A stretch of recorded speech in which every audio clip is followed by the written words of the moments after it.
Strategi main perang ala Teku Umar. Sebenarnya, siasat main perang Teku Umar dilakukan dengan 4 pola nyata. Pertama, mengejar gerombolan muslimin.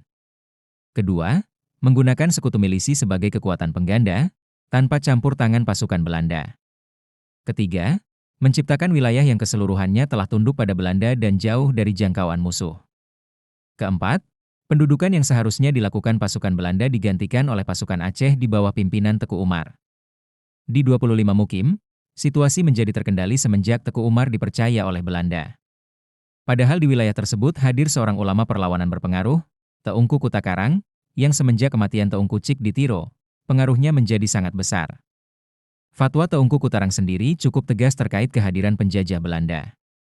Menurutnya negeri-negeri dalam batas jalan yang dibuat orang kafir menjadi Darul Harb. Artinya, semua harta benda yang dalam genggaman orang kafir dalam Darul Harb menjadi barang rampasan orang Islam.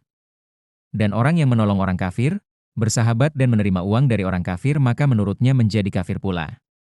Namun fatwa ini tak berlaku bagi Teku Umar dan milisinya. Kehadiran milisi Teku Umar yang bekerja sama dengan Belanda tidak diperangi oleh pengikut Teungku Kutakarang.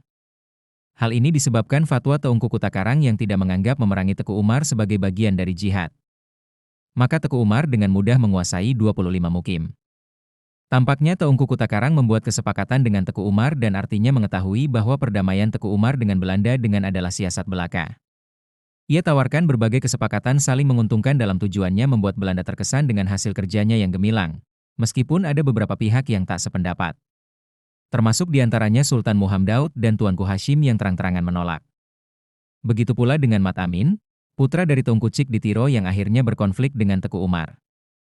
Namun bukan Teku Umar jika tak keras hati. Teku Umar terus memukau pemerintah kolonial Belanda di Aceh. Dijkerhof nampaknya tak menyadari siasat main perang Teku Umar dan terus terbuai dengan keadaan stabil di Aceh. Ia bahkan terus memuji kinerja Teku Umar. Bayangkan, hanya dengan biaya kurang dari 7 juta gulden per tahun, seluruh wilayah telah ditaklukkan. Padahal, dahulu dengan pengeluaran 20 juta gulden pun, keadaan di Aceh tak kunjung aman. Bahkan, akibat keberhasilan di 25 Mukim, Dijkerhof kini meminta Teku Umar untuk membereskan situasi di 26 Mukim akibat kegagalan penguasa lokalnya Banta dan Teku Cutungku menjalankan permintaan Belanda.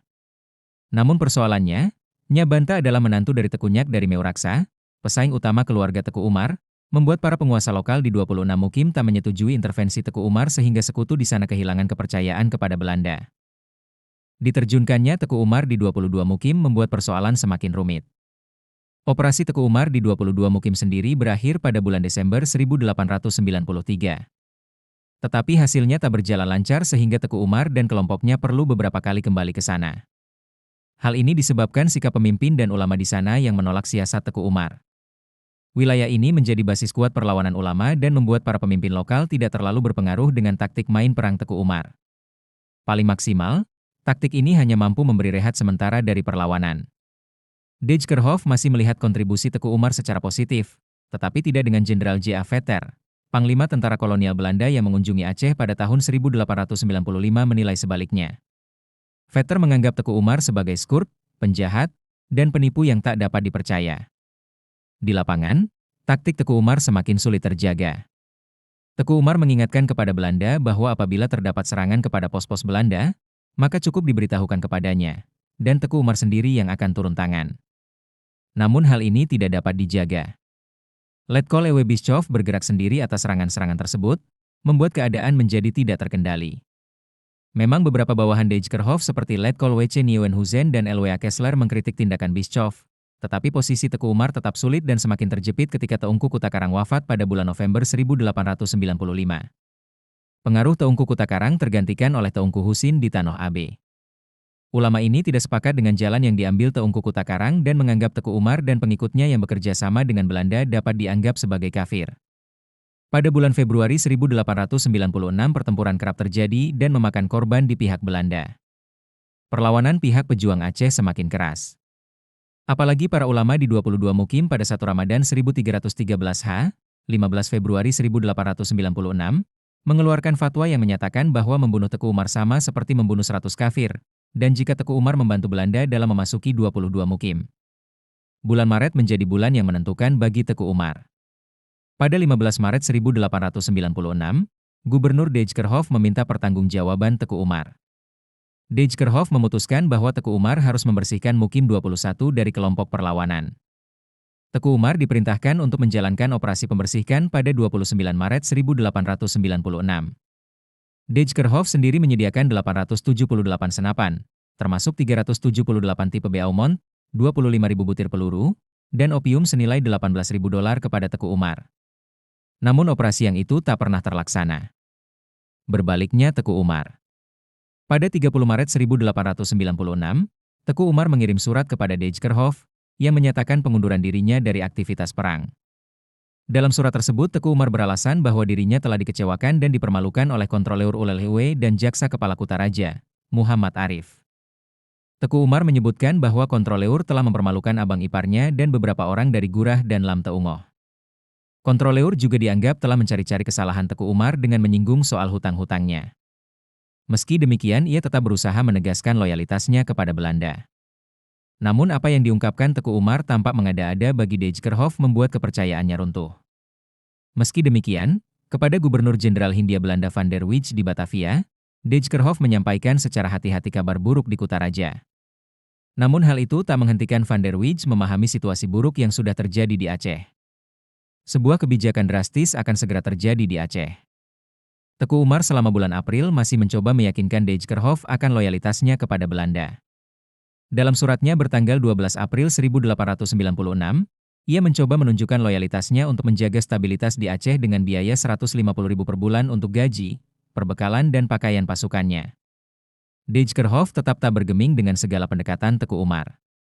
Tak sampai 2 minggu kemudian, Teku Umar kembali mengirim surat mencoba meyakinkan Dijkerhof, namun nasib lain justru diputuskan untuk Teku Umar. Van der Wijk memberhentikan dengan hormat Dijkerhof dan kemudian pemerintah kolonial Belanda pada 26 April 1896 mengeluarkan surat pemecatan terhadap Teku Umar dari jabatan Panglima Perang Besar dengan alasan telah membelot dari Belanda. Tak hanya itu, ia bahkan memerintahkan Teku Umar untuk mengembalikan segala fasilitas yang sudah diberikan pemerintah Belanda kepadanya, termasuk persenjataan dan lain-lain.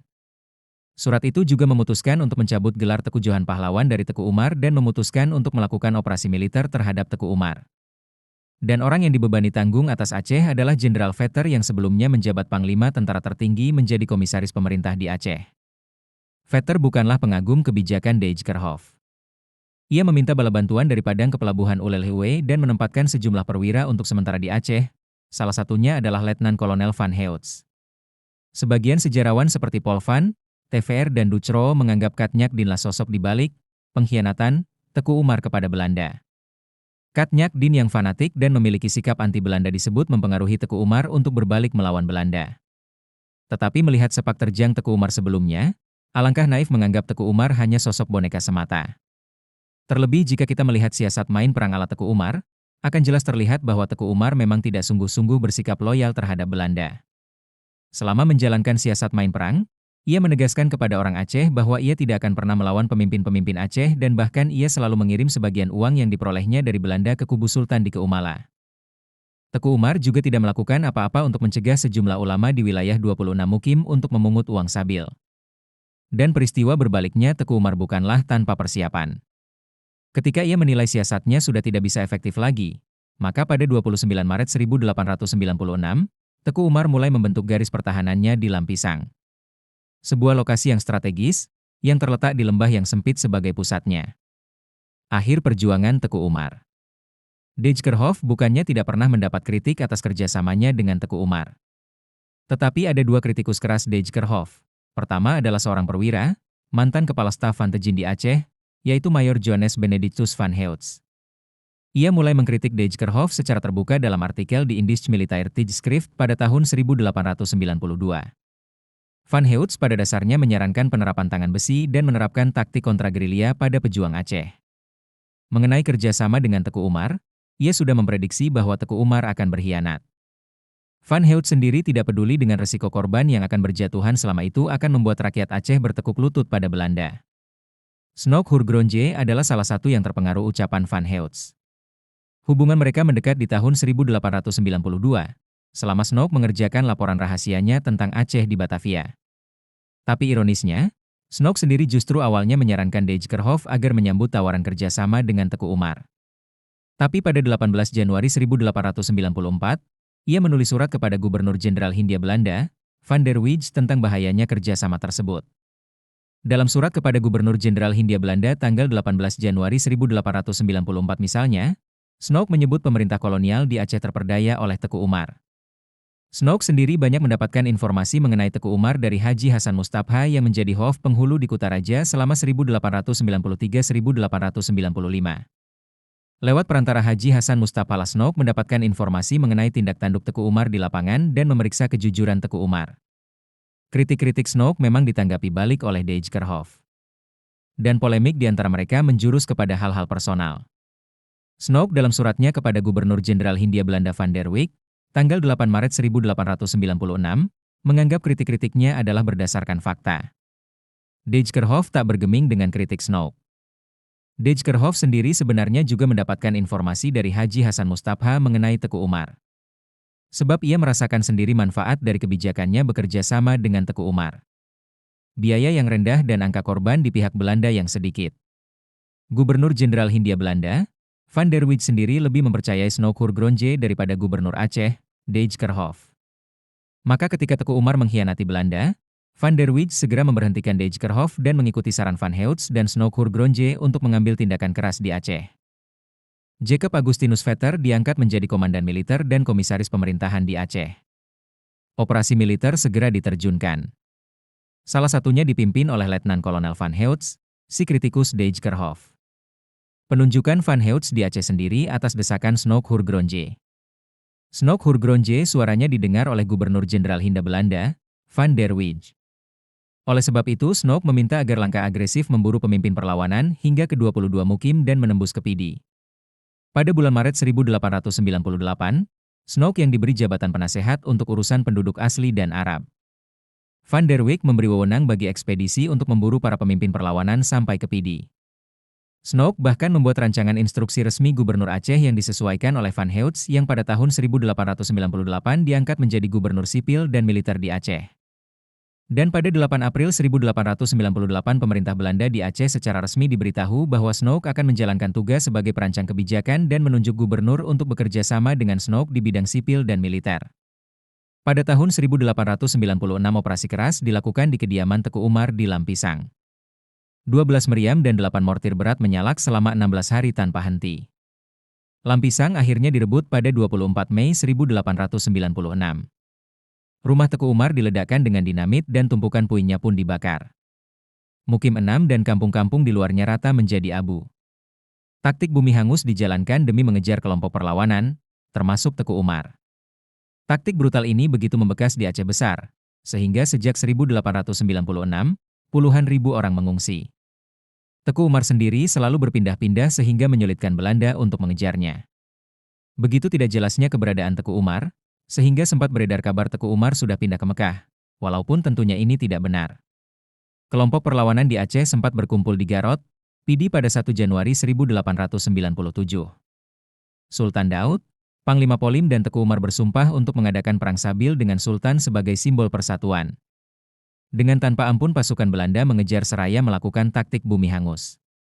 Bahkan taktik begitu kejam sehingga menghukum rakyat karena sikap mereka yang tidak mau bekerja sama. Harta rakyat berupa ternak bahkan disita oleh pasukan Belanda. Van de Allen sebagai salah satu orang yang terlibat menyatakan kegetirannya menjalankan tugas seperti ini. Dalam surat bertanggal 25 April 1897, ia menulis bahwa ia sudah sangat muak dengan segala aksi biadab yang dilakukan atas instruksi gubernur, membakar rumah, menembak mati penduduk yang menolak kerjasama, bahkan menyita harta benda dan hewan ternak serta menebang dan membakar pohon buah untuk memutus persediaan makanan pasukan Teku Umar. Begitu brutalnya, bahkan Snook Hurgronje sendiri mengkritik taktik tanpa pandang bulu ini. Ia misalnya mengkritik taktik bumi hangus di Tangsel oleh Van Heouts pada Agustus 1898. Meski demikian, Snook tetap aktif ikut serta dalam mendukung operasi militer. Pada bulan September 1898, misalnya, ia melakukan interogasi demi menemukan keberadaan tokoh-tokoh perlawanannya. Informasi-informasi yang dikumpulkan Snook tak lain karena didukung pengetahuannya tentang Aceh dan Islam. Bumi hangus di Tangsel membuat Teku Umar berpindah ke pantai barat. Disinilah Belanda menjepit pergerakan Teku Umar, Dengan bantuan Teku Imam Muda, Raja Teunom tersebut menandatangani deklarasi dengan Belanda yang disebut Korte Verklaring.